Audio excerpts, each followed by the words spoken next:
ਸਤਨਾਮ ਸ੍ਰੀ ਵਾਹਿਗੁਰੂ ਸਾਹਿਬ ਜੀ। ਰਾਮ ਕਲੀ ਕੀ ਵਾਰ ਰਾਏ ਬਲਵੰਡ ਤਥਾ ਸਤੈ ਡੂਮ ਆਖੇ। ਇਕ ਓੰਕਾਰ ਸਤਿਗੁਰ ਪ੍ਰਸਾਦ।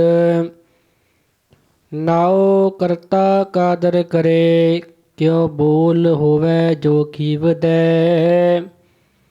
ਦੇ ਗੁਨਾ ਸਤ ਭੈਣ ਭਰਾਵ ਹੈ ਪਾਰੰਗਤ ਦਾਨ ਪੜੀਵਦੈ। ਨਾਨਕ ਰਾਜ ਚਲਾਇਆ ਸੱਚ ਕੋਟ ਸਤਾਣੀ ਨੀਵਦੈ।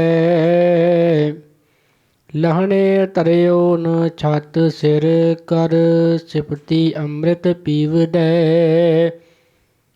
ਮਤ ਗੁਰ ਆਤਮ ਦੇਵ ਦੀ ਖੜਗ ਜੋਰ ਪਰਾਕੁਐ ਜੀਅਦੈ। ਗੁਰ ਚੇਲੇ ਰਹਿਰਾਸ ਕੇ ਨਾਨਕ ਸਲਾਮਤ ਥੀਵਦੈ। ਸਹਿ ਟਿਕਾ ਦੇ ਤੋਸ ਜੀਵਦੈ। ਵਾਹਿਗੁਰੂ ਜੀ ਕਾ ਖਾਲਸਾ ਵਾਹਿਗੁਰੂ ਜੀ ਕੀ ਫਤਿਹ। ਸਤਿਗੁਰੂ ਗਰੀਬ ਨਿਵਾਜ ਸੱਚੇ ਪਾਤਸ਼ਾਹ ਜੀ ਦਸਾਂ ਪਾਤਸ਼ਾਹਾਂ ਦੇ ਸਰੂਪ ਆਦਿ ਸ੍ਰੀ ਗੁਰੂ ਗ੍ਰੰਥ ਸਾਹਿਬ ਮਹਾਰਾਜ ਜੀ ਦੇ ਅਸਥਾਨ ਸੋ ਘਰ ਵਿਖੇ ਚੱਲ ਰਹੀ ਲੜੀਵਾਰ ਕਥਾ ਜੋ ਤਰੁੱਠ ਕੇ ਗਰੀਬ ਨਿਵਾਜ ਧੰਨ ਗੁਰੂ ਗੋਬਿੰਦ ਸਿੰਘ ਮਹਾਰਾਜ ਜੀ ਨੇ ਆਪਣੀ ਪਾਵਨ ਪਵਿੱਤਰ ਰਸਨਾ ਤੋਂ ਦਮਦਮਾ ਸਾਹਿਬ ਦੀ ਧਰਤੀ 'ਤੇ ਬਾਣੀ ਦੇ ਅਰਥ ਗੁਰੂ ਕੇ ਸਿੱਖਾਂ ਨੂੰ ਸੁਣਾਏ ਔਰ ਇਸੇ ਤਰ੍ਹਾਂ ਅੱਗੋਂ ਗੁਰਬਾਣੀ ਦੇ ਅਰਥਾਂ ਦੀ ਰੀਤ ਪ੍ਰਾਰੰਭ ਹੋਈ। ਸੋ ਉਸੇ ਕਿਰਪਾ ਦੀ ਬਦੌਲਤ ਆਪਾਂ ਇਹ ਲਾਹੇ ਪ੍ਰਾਪਤ ਕਰ ਰਹੇ ਹਾਂ।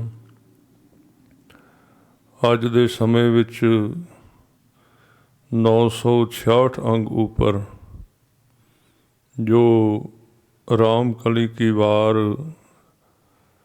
ਭਾਈ ਸੱਤਾ ਔਰ ਬਲਵੰਡ ਉਹਨਾਂ ਵੱਲੋਂ ਉਚਾਰੀ ਗਈ ਹੈ। ਗੁਰੂ ਸਾਹਿਬਾਨ ਦੀ ਉਸਤਤ ਦੇ ਵਿੱਚ ਉਹਦੀ ਵਿਚਾਰ ਕੀਤੀ ਜਾਏਗੀ। ਮਹਾਰਾਜ ਗਰੀਬ ਨਿਵਾਜ ਸੱਚੇ ਪਾਤਸ਼ਾਹ ਜੀ ਇਹ ਬਖਸ਼ਿਸ਼ ਕਿਵੇਂ ਹੋਈ, ਕਿਵੇਂ ਵਾਰ ਉਚਾਰੀ, ਉਹਦਾ ਵੀ ਜ਼ਿਕਰ ਕੀਤਾ ਜਾਏਗਾ। ਹੋਰ ਵੀ ਵਿਸ਼ੇ ਵਿੱਚ ਵਿਚਾਰੇ ਜਾਣਗੇ। ਸੋ ਸਤਿਗੁਰੂ ਜੀ ਫਰਮਾਨ ਕਰਦੇ ਹਨ। ਰਾਮ ਕਲੀ ਕੀ ਵਾਰ ਰਾਏ ਬਲਵੰਡ ਤਥਾ ਸਤੈ ਡੂਮ ਆਖੀ। ਇੱਕ ਓੰਕਾਰ ਸਤਿਗੁਰ ਪ੍ਰਸਾਦ। ਇਹ ਰਾਮ ਕਲੀ ਕੀ ਵਾਰ ਹੈ ਔਰ ਇਸ ਵਾਰ ਦੇ ਅੰਦਰ ਇਕੱਲੀਆਂ ਪੌੜੀਆਂ ਹੀ ਹਨ। ਇਹ ਵਾਰ ਦਾ ਯਾਨੀ ਕਿ ਪੌੜੀਆਂ ਵਾਲੀ ਵਾਰ ਹੈ। ਇਹਦੇ ਵਿੱਚ ਸ਼ਲੋਕ ਨਹੀਂ ਹਨ। ਬਾਕੀ ਸਾਰੀਆਂ ਵਾਰਾਂ ਦੇ ਵਿੱਚ ਸ਼ਲੋਕ ਆਉਂਦੇ ਹਨ। ਇਹਦੇ ਅੰਦਰ ਇਕੱਲੀਆਂ ਪੌੜੀਆਂ ਹਨ ਔਰ ਮਹਾਰਾਜ ਗੁਰੂ ਅਰਜਨ ਦੇਵ ਪਾਤਸ਼ਾਹ ਜੀ ਲਿਖਵਾਉਂਦੇ ਹਨ ਭਾਈ ਸਾਹਿਬ ਭਾਈ ਗੁਰਦਾਸ ਜੀ ਪਾਸੋਂ ਕਿ ਇਹ ਵਾਰ ਜਿਹੜੀ ਹੈ ਇਹਦੇ ਵਿੱਚ ਇਹਨੂੰ ਉਚਾਰਨ ਕਰਨ ਵਾਲੇ ਰਾਏ ਬਲਵੰਡ ਤਥਾ ਸੱਤੈ ਡੂਮ ਆਖੀ। ਇਹ ਬੜੇ ਦੇਸ਼ਾਂ ਦੇਸ਼ਾਂਤਰਾਂ ਦੇ ਵਿੱਚ ਫਿਰਦੇ ਸੀ ਔਰ ਇਹਨਾਂ ਦੇ ਕੋਲ ਸੰਗੀਤ ਦਾ ਗੁਣ ਸੀ, ਗਾਉਣਾ ਜਾਣਦੇ ਸੀ।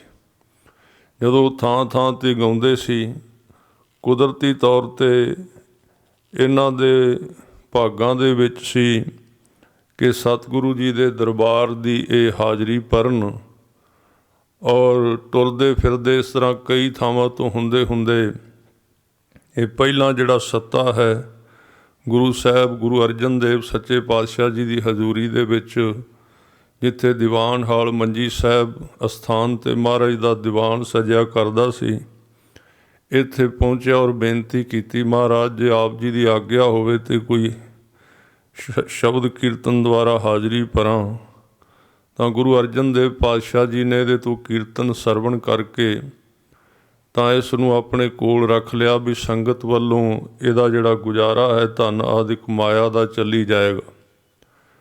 ਇਹਦੇ ਤੋਂ ਬਾਅਦ ਭਾਈ ਬਲਵੰਡ ਵੀ ਆ ਗਿਆ ਔਰ ਇਹ ਦੋਵੇਂ ਜਣੇ ਮਿਲ ਕੇ ਇਸੇ ਤਰ੍ਹਾਂ ਗੁਰੂ ਸਾਹਿਬ ਦੀ ਹਜ਼ੂਰੀ ਵਿੱਚ ਇਹ ਕੀਰਤਨ ਕਰਦੇ ਰਹੇ। ਗੁਰੂ ਸਾਹਿਬ ਨੇ ਆਪਣੀ ਕਲਾ ਵਰਤਾਉਣੀ ਸੀ। ਇਹ ਸਾਰੀ ਖੇਡ ਹੈ, ਇਹ ਥਾਟ ਬਣਾਇਆ ਹੈ ਸਤਿਗੁਰੂ ਨੇ ਕਿ ਜਿੰਨੇ ਵੀ 10 ਪਾਤਸ਼ਾਹੀਆਂ ਦੇ ਕੋਲ ਜੋ ਕੁਝ ਵੀ ਘਟਨਾਵਾਂ ਵਰਤੀਆਂ ਹਨ, ਕੁਝ ਲੋਕ ਗੁਰੂ ਸਾਹਿਬ ਦੀ ਆਗਿਆ ਵਿੱਚ ਆਉਂਦੇ ਰਹੇ ਹਨ ਜਾਂ ਕੁਝ ਨਹੀਂ ਆਉਂਦੇ ਰਹੇ, ਉਹ ਗੁਰੂ ਸਾਹਿਬ ਦੀ ਆਪਣੀ ਹੀ ਕਲਾ ਸੀ।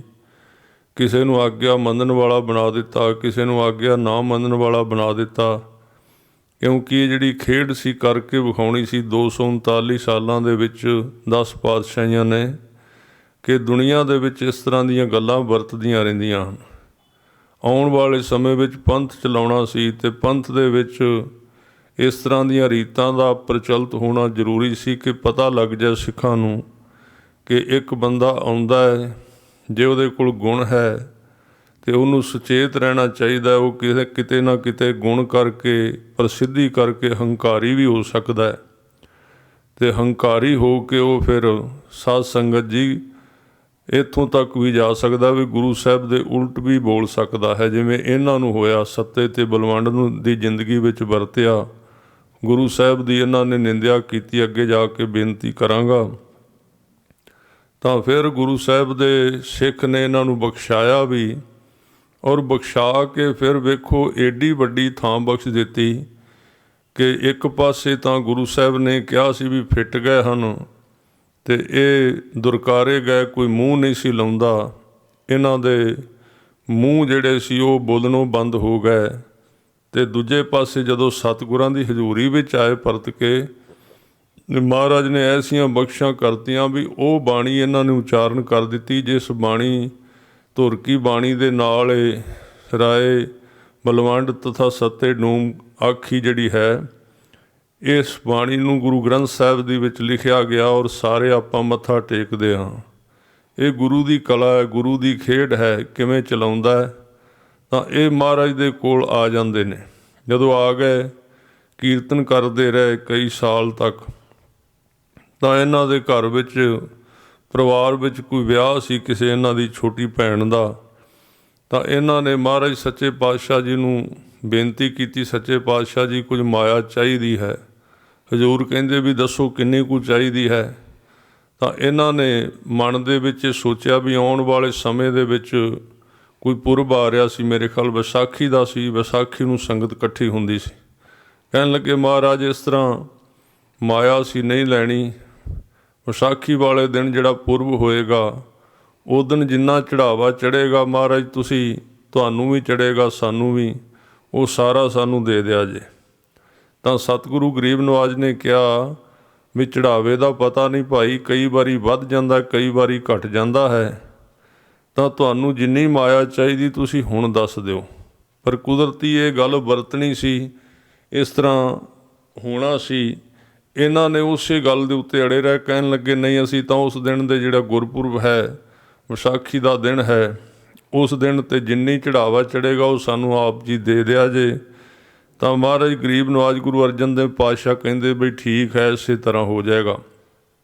ਤਾਂ ਕੀ ਹੋਇਆ, ਉਹ ਜਦੋਂ ਦਿਨ ਆਇਆ ਸਾਧ ਸੰਗਤ ਜੀ, ਗੁਰੂ ਨੇ ਕਲਾ ਵਰਤਾ ਦਿੱਤੀ। ਜਿਵੇਂ ਕਰਨਾ ਸੀ ਮਹਾਰਾਜ ਚਾਹੁਣ ਜੋ ਮਰਜ਼ੀ ਕਰ ਦੇਣ।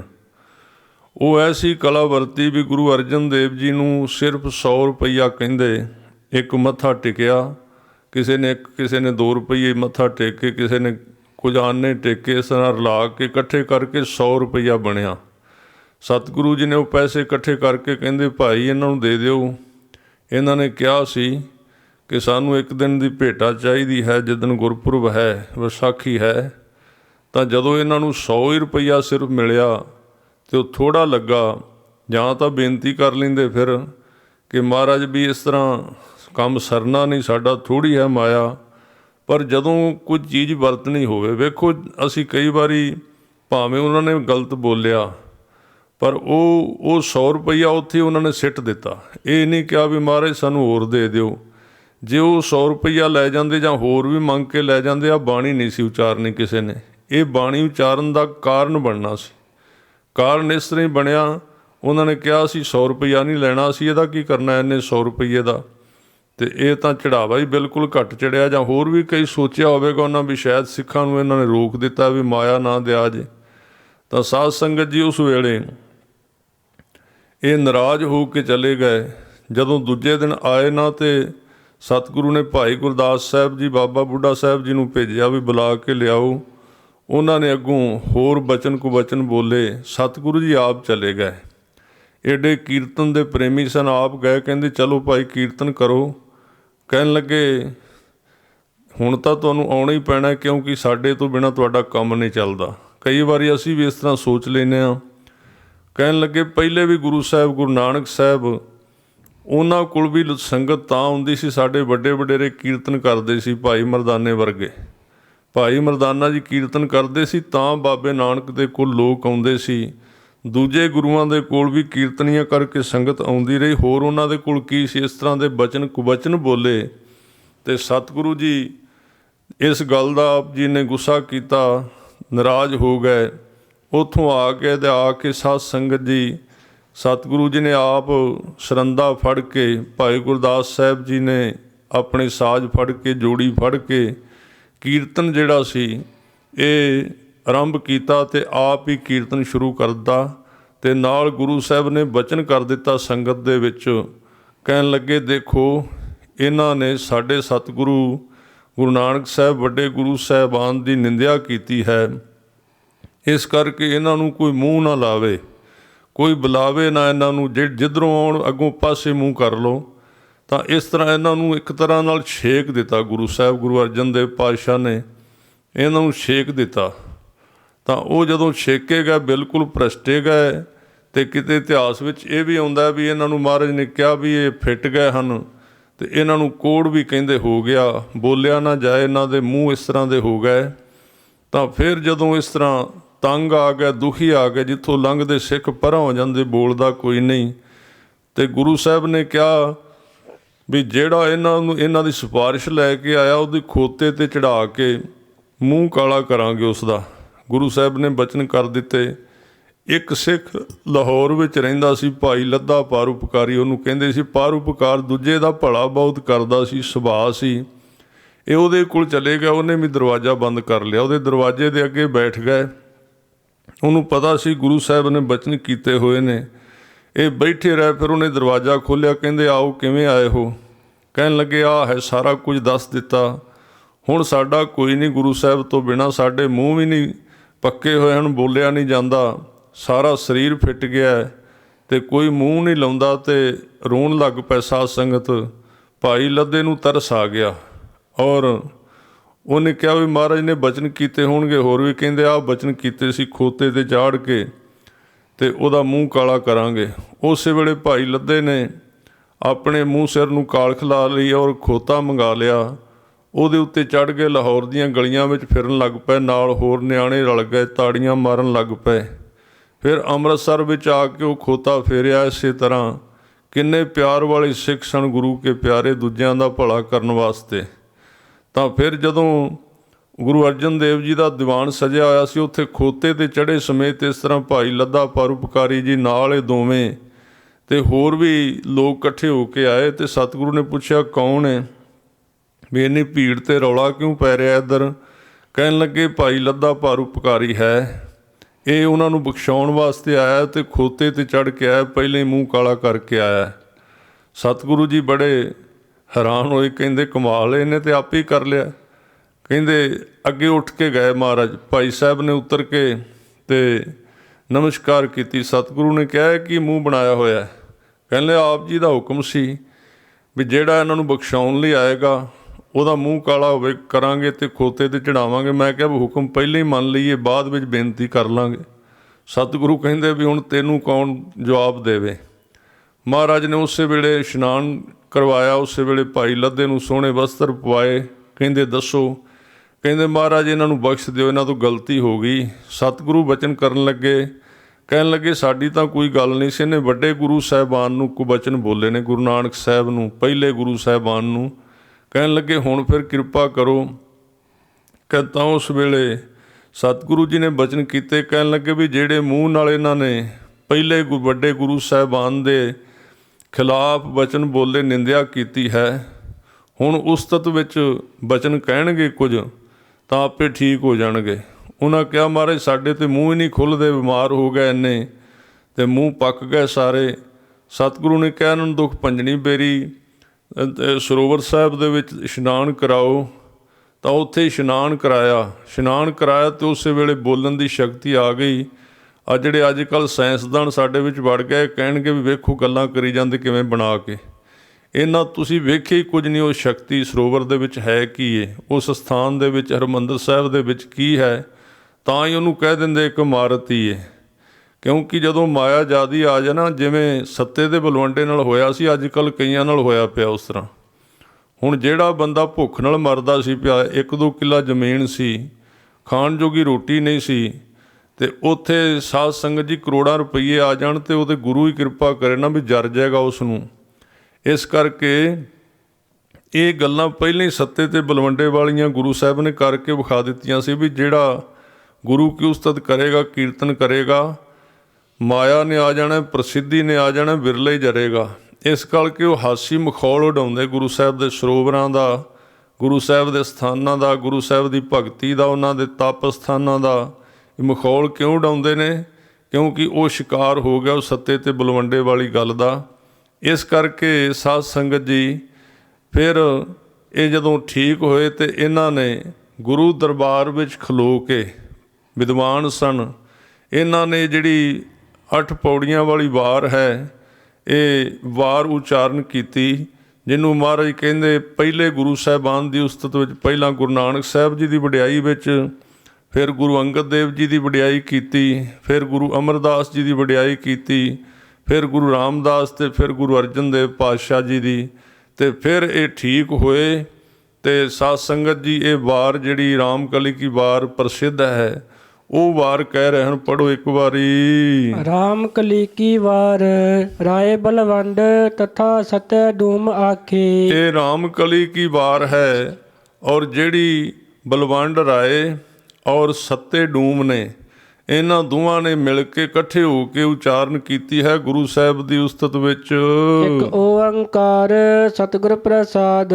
ਮੰਗਲ ਕਰਦੇ ਹਨ ਇੱਕ ਓੰਕਾਰ ਧੁਨੀ ਸਰੂਪ ਵਾਹਿਗੁਰੂ ਅਕਾਲ ਪੁਰਖ, ਜੋ ਸਾਰੇ ਥਾਵਾਂ ਤੇ ਵਿਆਪਕ ਹੈ, ਪ੍ਰਕਾਸ਼ ਰੂਮਾਨ ਹੋ ਰਿਹਾ ਹੈ, ਸਤਿਗੁਰਾਂ ਦੀ ਕਿਰਪਾ ਨਾਲ ਪ੍ਰਾਪਤ ਹੁੰਦਾ ਹੈ। ਨਾਉ ਕਰਤਾ ਕਾਦਰ ਕਰੇ, ਕਿਉ ਬੋਲ ਹੋਵੇ ਜੋ ਖੀ ਵਧੈ। ਇਹ ਪਹਿਲਾਂ ਮੰਗਲ ਕਰਦੇ ਹਨ ਗੁਰੂ ਨਾਨਕ ਸਾਹਿਬ ਸੱਚੇ ਪਾਤਸ਼ਾਹ ਜੀ। ਉਹਨਾਂ ਦੀ ਵਡਿਆਈ ਵਿੱਚ ਕਹਿੰਦੇ ਜਿਨ੍ਹਾਂ ਦਾ ਨਾਮਣਾ, ਜਿਨ੍ਹਾਂ ਦੀ ਪ੍ਰਸਿੱਧੀ ਕਰਤਾ ਕਾਦਰ ਆਪ ਹੀ ਕਰੇ। ਨਾਉ ਮੈਨੇ ਆਪਾਂ ਕਹਿੰਦੇ ਫਲਾਣੇ ਬੰਦੇ ਦਾ ਨਾਂ ਬੜਾ ਚੱਲ ਗਿਆ, ਗੁਰੂ ਨਾਨਕ ਸਾਹਿਬ ਦਾ ਨਾਮ ਬੜਾ ਚੱਲਦਾ ਸੀ, ਤਾਂ ਹੀ ਕਹਿੰਦੇ ਘਰ ਘਰ ਬਾਬਾ ਗਾਵੀਐ, ਵੱਜਣ ਤਾਲ ਮਿਰਦੰਗ ਰਬਾਬਾ। ਔਰ ਸਾਰੀ ਦੁਨੀਆ ਵਿੱਚ ਗੁਰੂ ਸਾਹਿਬ ਦਾ ਨਾਂ ਸੀ। ਤੇ ਹੁਣ ਇਹ ਗੁਰੂ ਸਾਹਿਬ ਦੀ ਪਹਿਲਾਂ ਇਹਨਾਂ ਨਿੰਦਿਆ ਕੀਤੀ ਸੀ, ਹੁਣ ਵਡਿਆਈ ਦੇ ਵਿੱਚ ਉਚਾਰਨ ਕਰਦੇ ਨੇ। ਕਹਿੰਦੇ ਜਿਹਦਾ ਨਾਂ ਇੰਨਾ ਚੱਲਦਾ, ਕਾਦਰ ਕਰਤਾ ਆਪ ਹੀ ਜਿਹਦਾ ਨਾਂ ਮਸ਼ਹੂਰ ਕਰ ਦਿੰਦਾ, ਪ੍ਰਸਿੱਧੀ ਦੇ ਦਿੰਦਾ ਹੈ, ਕਿਉਂ ਬੋਲ ਹੋਵੇ। ਅਸੀਂ ਬੋਲ ਕੇ ਉਹਨਾਂ ਦੀ ਕੀ ਵਡਿਆਈ ਕਰੀਏ ਜੋ ਖੀਮਦਾ ਹੈ, ਕੀ ਜੋਖੀਏ, ਕੀ ਮਾਪੀਏ, ਕੀ ਨਾਪੀਏ ਤੇ ਤੋਲੀਏ ਕਿ ਗੁਰੂ ਨਾਨਕ ਸਾਹਿਬ ਜੀ ਕਿੰਨੇ ਵੱਡੇ ਹਨ, ਕੋਈ ਬੋਲ ਨਹੀਂ ਲੱਭਦੇ। ਜੇ ਗੁਨਾ ਸਤ ਭੈਣ ਭਰਾਵ ਹੈ, ਪਾਰੰਗਤ ਦਾਨ ਪੜੀ ਵਧੈ। ਐਸੇ ਸਤਿਗੁਰੂ ਨਾਨਕ ਦੇਵ ਜੀ ਦੇ ਕੋਲ ਕੀ ਹੈ? ਕਹਿਣ ਲੱਗੇ ਜਿਹੜੇ ਸਾਰੇ ਗੁਣ ਨੇ ਨਾ, ਜਿਹੜੇ ਸਤ, ਸੰਤੋਖ, ਦਇਆ, ਧਰਮ, ਜਿਹੜੇ ਦੈਵੀ ਗੁਣ ਨੇ, ਦੈਵੀ ਸੰਪਦਾ, ਸਾਰੀ ਰੂਹਾਨੀ ਗੁਣ ਨੇ, ਉਹ ਤਾਂ ਮਹਾਰਾਜ ਦੇ ਸਾਰੇ ਭੈਣ ਭਰਾ ਨੇ, ਭਾਵ ਕੋਲ ਹੀ ਖੜੇ ਨੇ। ਉਹ ਤੇ ਉਹਨਾਂ ਦੇ ਕੋਲ ਹਨ। 7 ਗੁਣਾ ਦੇ ਗੁਣਾ 7 ਭੈਣ ਭਰਾਵ ਹੈ, ਪਾਰੰਗਤ ਦਾਨ ਪੜੀ ਬੰਦਾ ਹੈ। ਤੇ ਜਿਹੜੇ ਉਹਨਾਂ ਦੀ ਸ਼ਰਨ ਵਿੱਚ ਆਉਂਦੇ ਨੇ ਗੁਰੂ ਨਾਨਕ ਸਾਹਿਬ ਜੀ ਦੇ ਵਿੱਚ, ਉਹ ਪਾਰੰਗਤ ਜਿਹੜਾ ਦੋ ਸ਼ਬਦਾਂ ਦਾ ਜੋੜ ਹੈ, ਪਾਰ ਜਮਾ ਗਤ, ਪਾਰੰਗਤ, ਸੰਸਾਰ ਤੋਂ ਪਾਰ ਦੀ ਅਵਸਥਾ ਚਲੇ ਜਾਣਾ, ਸੰਸਾਰ ਦੇ ਪਦਾਰਥਾਂ ਤੋਂ ਪਾਰ ਚਲੇ ਜਾਣਾ। ਜਿਹੜੇ ਉਹਨਾਂ ਦੀ ਸ਼ਰਨ ਵਿੱਚ ਆਉਂਦੇ ਨੇ, ਉਹਨਾਂ ਦੀ ਝੋਲੀ ਵਿੱਚ ਇਹ ਦਾਨ ਪੜੀ ਪੈਂਦਾ ਹੈ। ਇਹ ਦਾਨ ਪੈਂਦਾ ਹੈ ਕਿ ਉਹ ਸੰਸਾਰ ਦੇ ਪਦਾਰਥਾਂ ਤੋਂ ਪਾਰ ਜਾ ਕੇ ਅਵਸਥਾ ਵਿੱਚ, ਮੁਕਤ ਅਵਸਥਾ ਵਿੱਚ ਟਿਕ ਜਾਂਦੇ ਹਨ ਗੁਰਮੁਖ। ਨਾਨਕ ਰਾਜ ਚਲਾਇਆ, ਸੱਚ ਕੋਟ ਸਤਾਣੀ ਨੀ ਵਧੈ। ਇਹ ਗੁਰੂ ਨਾਨਕ ਸਾਹਿਬ ਨੇ ਇੱਕ ਰਾਜ ਚਲਾਇਆ ਮੀਰੀ ਤੇ ਪੀਰੀ ਦਾ। ਕਹਿਣ ਲੱਗੇ ਸੱਚ ਦੇ ਆਧਾਰ ਦੇ ਉੱਤੇ ਕਿਲ੍ਹਾ ਉਸਾਰਿਆ ਸਿੱਖੀ ਦਾ, ਸੱਚ ਕੋਟ। ਤੇ ਇਹਦੀ ਨੀਂਵ ਜਿਹੜੀ ਹੈ ਉਹ ਬੜੀ ਸਤਾਣੀ, ਬੜੀ ਸ਼ਕਤੀ ਵਾਲੀ, ਸ਼ਬਦ ਦੀ ਸ਼ਕਤੀ ਵਾਲੀ ਸਤਾਣੀ ਨੀਂਮ ਦੇ ਕੇ ਰੱਖਿਆ। ਇਹ ਕਿਲ੍ਹੇ ਨੂੰ ਬਣਾਇਆ ਸਿੱਖੀ ਦੇ ਨੂੰ ਗੁਰੂ ਨਾਨਕ ਸਾਹਿਬ ਜੀ ਨੇ। ਲਹਣੇ ਧਰੇ ਓਨ ਛੱਤ ਸਿਰ, ਕਰ ਸਿਫਤੀ ਅੰਮ੍ਰਿਤ ਪੀਵਦੈ। ਗੁਰੂ ਨਾਨਕ ਸਾਹਿਬ ਜੀ ਦੇ ਆਪਣੇ ਸੇਵਕਾਂ ਦੇ ਵਿੱਚੋਂ ਇੱਕ ਭਾਈ ਲਹਿਣਾ ਜੀ, ਉਹ ਸੇਵਕ ਸਨ। ਉਹਨਾਂ ਨੂੰ ਕਹਿੰਦੇ ਉਹ ਸਿਫਤ ਬੜੀ ਕਰਦੇ ਸੀ, ਗੁਰੂ ਨਾਨਕ ਸਾਹਿਬ ਸੱਚੇ ਪਾਤਸ਼ਾਹ ਜੀ ਦੀ ਸੇਵਾ ਬੜੀ ਕਰਦੇ ਸੀ। ਕਰ ਸਿਫਤੀ ਅੰਮ੍ਰਿਤ ਪੀਵਦੈ, ਔਰ ਉਹਨਾਂ ਦੇ ਰਸਨਾ ਦੇ ਉੱਤੇ ਅੰਮ੍ਰਿਤ ਝੜਦਾ ਰਹਿੰਦਾ ਸੀ। ਗੁਰੂ ਨਾਨਕ ਸਾਹਿਬ ਜੀ ਦੀ ਸਿਫਤ ਕਰ ਕਰਕੇ, ਮਹਾਰਾਜ ਦੀ ਸੇਵਾ ਕਰ ਕਰਕੇ, ਮਹਾਰਾਜ ਦਾ ਹੁਕਮ ਮੰਨ ਕੇ ਇਸ ਤਰ੍ਹਾਂ ਅੰਮ੍ਰਿਤ ਝੜਦਾ ਸੀ ਉਹਨਾਂ ਦੇ ਮੂੰਹ ਦੇ ਵਿੱਚ। ਐਸੇ ਭਾਈ ਲਹਿਣੇ ਜਿਹੜੇ ਬਾਅਦ ਵਿੱਚ ਗੁਰੂ ਅੰਗਦ ਦੇਵ ਜੀ ਬਣੇ, ਉਹਦੇ ਸਿਰ ਤੇ ਗੁਰੂ ਨਾਨਕ ਸਾਹਿਬ ਨੇ ਛਤਰ ਰੱਖ ਦਿੱਤਾ ਗੁਰਿਆਈ ਦਾ। ਮਤ ਗੁਰ ਆਤਮ ਦੇਵ ਦੀ ਖੜਗ, ਜੋਰ ਪਰਾਕੁਐ ਜੀਅਦੈ। ਮਹਾਰਾਜ ਸੱਚੇ ਪਾਤਸ਼ਾਹ ਗੁਰੂ ਨਾਨਕ ਸਾਹਿਬ ਨੇ ਜਿਹੜੀ ਪਰਮਾਤਮਾ ਦੀ ਮੱਤ ਸੀ, ਮੱਤ ਗੁਰ ਆਤਮਦੇਵ ਦੀ, ਗੁਰੂ ਸਾਹਿਬ ਨੇ ਜਿਹੜੀ ਗੁਰਮੱਤ ਸੀ, ਗੁਰਬਾਣੀ ਦੀ ਮੱਤ ਸੀ, ਆਤਮਦੇਵ ਦੀ, ਪਰਮਾਤਮਾ ਦੀ ਬਖਸ਼ਿਸ਼ ਸੀ, ਉਹ ਮੱਤ ਗੁਰ ਆਤਮਦੇਵ ਦੀ ਖੜਗ ਜੋਰ ਪਰਾਕੋਏ ਜੀਂਦਾ। ਇਹ ਕਹਿੰਦੇ ਏਡੀ ਖੜਗ ਦੇ ਨਾਲ, ਗਿਆਨ ਦੀ ਖੜਗ ਦੇ ਨਾਲ, ਪੂਰੇ ਜ਼ੋਰ ਦੇ ਨਾਲ ਤੇ ਪੂਰੇ ਪਰਾਕੋਏ ਦਾ ਮਤਲਬ ਪਰਾਕਰਮ ਭਾਵ ਸ਼ਕਤੀ, ਤਾਕਤ। ਇਹਨਾਂ ਤਿੰਨਾਂ ਚੀਜ਼ਾਂ ਦੇ ਅਰਥ ਸ਼ਕਤੀ ਹੈ। ਪੂਰੀ ਸ਼ਕਤੀ ਦੇ ਨਾਲ, ਸ਼ਬਦ ਦੀ ਸ਼ਕਤੀ ਦੇ ਨਾਲ ਤੇ ਗਿਆਨ ਦੀ ਤਲਵਾਰ ਦੇ ਨਾਲ ਔਰ ਨਾਮ ਦੇ ਜ਼ੋਰ ਦੇ ਨਾਲ ਤੇ ਪਰਾਕਰਮ ਦੇ ਨਾਲ ਜੀ ਦੇ ਵਿੱਚ, ਗੁਰੂ ਅੰਗਦ ਦੇਵ ਜੀ ਦੇ ਜੀ ਦੇ ਵਿੱਚ, ਭਾਈ ਲਹਿਣੇ ਜੀ ਦੇ ਹਿਰਦੇ ਦੇ ਵਿੱਚ ਟਿਕਾ ਦਿੱਤੀ ਗੁਰੂ ਕੀ ਮੱਤ, ਗੁਰੂ ਕਾ ਨਾਮ। ਗੁਰ ਚੇਲੇ ਰਹਿ ਰਾਸ ਕੇ, ਨਾਨਕ ਸਲਾਮਤ ਥੀਵਦੈ। ਗੁਰੂ ਤੇ ਚੇਲੇ ਨੇ ਰਹਿ ਰਾਸ ਕੀਤੀ। ਰਹਿ ਰਾਸ ਦਾ ਇੱਥੇ ਮਤਲਬ ਹੈ ਨਮਸਕਾਰ ਕਰਨੀ। ਗੁਰੂ ਨੇ ਆਪਣੇ ਚੇਲੇ ਨੂੰ ਰਹਿ ਰਾਸ ਕੀਤੀ, ਨਮਸਕਾਰ ਕੀਤੀ। ਨਾਨਕ ਸਲਾਮਤ ਥੀਮਦਾ, ਸਰੀਰਕ ਤੌਰ 'ਤੇ ਸਲਾਮਤ ਹੁੰਦਿਆਂ ਹੀ ਗੁਰੂ ਨਾਨਕ ਸਾਹਿਬ ਸੱਚੇ ਪਾਤਸ਼ਾਹ ਜੀ ਨੇ ਤਖਤ 'ਤੇ ਬਿਠਾ ਕੇ ਭਾਈ ਲਹਿਣੇ ਨੂੰ ਨਮਸਕਾਰ ਕੀਤੀ ਹੈ। ਸਹਿ ਟਿਕਾ ਦਿਤੋਸ ਜੀਵ ਦੇ। ਤੇ ਸਹਿ ਨੇ, ਸੱਚੇ ਪਾਤਸ਼ਾਹ ਨੇ, ਗੁਰੂ ਨਾਨਕ ਸਾਹਿਬ ਨੇ ਇਹ ਗੁਰਿਆਈ ਦਾ ਜਿਹੜਾ ਟਿੱਕਾ ਸੀ, ਛਤਰ ਸੀ, ਉਹ ਦਿੱਤਾ ਜੀਵਦਾ। ਸਰੀਰਕ ਤੌਰ 'ਤੇ ਸਲਾਮਤੀ ਹੁੰਦਿਆਂ ਸਰੀਰ ਬਦਲਿਆ ਗੁਰੂ ਨਾਨਕ ਸਾਹਿਬ ਨੇ ਭਾਈ ਲਹਿਣਾ ਜੀ ਨੂੰ ਦਿੱਤਾ ਹੈ। ਲਹਣੇ ਦੀ ਫੇਰ ਆਈ ਹੈ, ਨਾਨਕਾ ਦੋਹੀ ਖੱਟੀ ਹੈ। ਤੇ ਇੱਥੋਂ ਤੱਕ ਗੁਰੂ ਨਾਨਕ ਸਾਹਿਬ ਜੀ ਦੀ ਉਸਤਤ ਕੀਤੀ ਹੈ ਨਾ ਸੱਤੇ ਤੇ ਭਾਈ ਸੱਤੇ ਬਲਵੰਡਾ ਜੀ ਨੇ। ਤੇ ਇਸ ਤੋਂ ਅੱਗੇ ਹੁਣ ਗੁਰੂ ਅੰਗਦ ਦੇਵ ਮਹਾਰਾਜ ਜੀ ਦੀ ਉਸਤਤ ਕਰਦੇ ਨੇ। ਕਹਿਣ ਲੱਗੇ ਲਹਿਣੇ ਦੀ ਫੇਰ ਆਈ ਹੈ। ਜਦੋਂ ਆਪ ਜੀ ਭਾਈ ਲਹਿਣਾ ਜੀ ਗੱਦੀ ਤੇ ਬੈਠੇ, ਗੱਦੀ ਨਸ਼ੀਨ ਹੋਏ ਗੁਰੂ ਅੰਗਦ ਦੇਵ ਜੀ, ਇਹਨਾਂ ਦੀ ਜਿਹੜੀ ਵਡਿਆਈ ਹੈ ਫਿਰ ਗਈ ਚੌਹਾਂ ਪਾਸੇ ਫੈਲ ਗਈ। ਦੋਹੀ ਖੱਟੀਆ ਭਾਵ ਇਹਨਾਂ ਦੀ ਦੋਹੀ ਜਿਹੜੀ ਚੌਹਾਂ ਪਾਸੇ ਰੌਲਾ ਪੈ ਗਿਆ ਬਈ ਵਾਹ ਕਮਾਲ ਹੋ ਗਈ। ਭਾਈ ਲਹਿਣੇ ਨੇ ਗੱਦੀ ਲੈ ਲਈ, ਗੁਰੂ ਨਾਨਕ ਸਾਹਿਬ ਜੀ ਤੋਂ ਖੱਟੀ ਖੱਟ ਲਈ, ਕਿਰਪਾ ਲੈ ਲਈ ਹੈ। ਜੋਤ ਉਹਾ ਜੁਗਤ ਸਾਏ, ਸਹਿ ਕਾਇਆ ਫੇਰ ਪਲਟੀਐ। ਜਦੋਂ ਵੇਖਣ ਲੋਕ ਆਉਂਦੇ ਵੀ ਜਾ ਕੇ ਵੇਖੀਏ ਤਾਂ ਸਹੀ ਵੀ ਭਾਈ ਲਹਿਣਾ ਜੀ ਕਿਵੇਂ ਦੇ ਲੱਗਦੇ ਨੇ ਗੱਦੀ ਤੇ ਬੈਠੇ ਹੋਏ। ਕਹਿਣ ਲੱਗੇ ਵੇਖਣ, ਦਰਸ਼ਨ ਕੀਤਿਆਂ ਪਤਾ ਲੱਗਦਾ ਵੀ ਜੋਤ ਵੀ ਉਹੀ ਹੈ। ਦਰਸ਼ਨ ਕਰਕੇ ਠੰਡ ਵੀ ਉਸੇ ਤਰ੍ਹਾਂ ਹੀ ਪੈਂਦੀ ਗੁਰੂ ਨਾਨਕ ਸਾਹਿਬ ਜੀ ਦੇ ਵਾਂਗ। ਤੇ ਜੁਗਤ ਵੀ ਉਹੀ ਦੱਸ ਰਹੇ ਨੇ, ਦੀਵਾਨ ਸਜਾਉਣਾ ਤੇ ਸ਼ਬਦ ਨਾਲ ਜੋੜਨਾ ਲੋਕਾਂ ਨੂੰ, ਸੱਚੇ ਮਾਰਗ 'ਤੇ ਚਲਾਉਣਾ, ਧਰਮ ਦੀ ਕਿਰਤ, ਨਾਮ ਜਪਣਾ, ਅੰਮ੍ਰਿਤ ਵੇਲੇ ਜਾਗਣਾ, ਗੁਰਸਿੱਖੀ ਚਲਾਉਣੀ, ਇਹ ਜੁਗਤ ਸਾਰੀ, ਇਹ ਕੇਸ ਰੱਖਣੇ ਤੇ ਹੋਰ ਸੱਚ ਬੋਲਣਾ, ਇਹ ਸਾਰੀ ਜੁਗਤ ਉਹੀ ਪਹਿਲਾਂ ਗੁਰੂ ਨਾਨਕ ਸਾਹਿਬ ਵਾਲੀ ਹੈ। ਸਾਏ ਜੋਤ ਉਹਾ ਜੁਗਤ ਸਾਏ, ਸਹਿ ਕਾਇਆ ਫੇਰ ਪਲਟੀਐ। ਬਸ ਇੱਕ ਕਾਇਆ ਹੀ ਪਲਟੀ ਹੈ, ਬਾਕੀ ਸਾਰਾ ਗੁਰੂ ਨਾਨਕ ਸਾਹਿਬ ਜੀ ਵਾਲਾ ਹੀ ਹੈ। ਚੁੱਲੇ ਸੋ ਛੱਤ ਨਿਰੰਜਨੇ, ਮਲ ਤਖਤ ਬੈਠਾ ਗੁਰ ਹਟੀਐ। ਸਿਰ ਦੇ ਉੱਤੇ ਨਿਰੰਜਨੀ ਮਾਇਆ ਤੋਂ ਰਹਿਤ ਰੂਹਾਨੀ ਜਿਹੜਾ ਛਤਰ ਹੈ ਸਿਰ ਦੇ ਉੱਤੇ ਝੁੱਲਦਾ ਪਿਆ ਗੁਰੂ ਅੰਗਦ ਦੇਵ ਮਹਾਰਾਜ ਜੀ ਤੇ ਤਖਤ ਮੱਲ ਕੇ ਬੈਠ ਗਿਆ ਗੁਰੂ ਅੰਗਦ ਦੇਵ ਪਾਤਸ਼ਾਹ। ਹੱਟੀ ਨਾਮ ਦੀ ਜਿਹੜੀ, ਜਿਹਦੇ ਤੇ ਨਾਮ ਦਾ ਸੌਦਾ ਸੀ, ਗੁਰਮਤਿ ਦਾ ਸੌਦਾ ਸੀ। ਕਰਹਿ ਜੇ ਗੁਰਪੁਰ ਮਾਇਆ, ਸਿਲ ਜੋਗ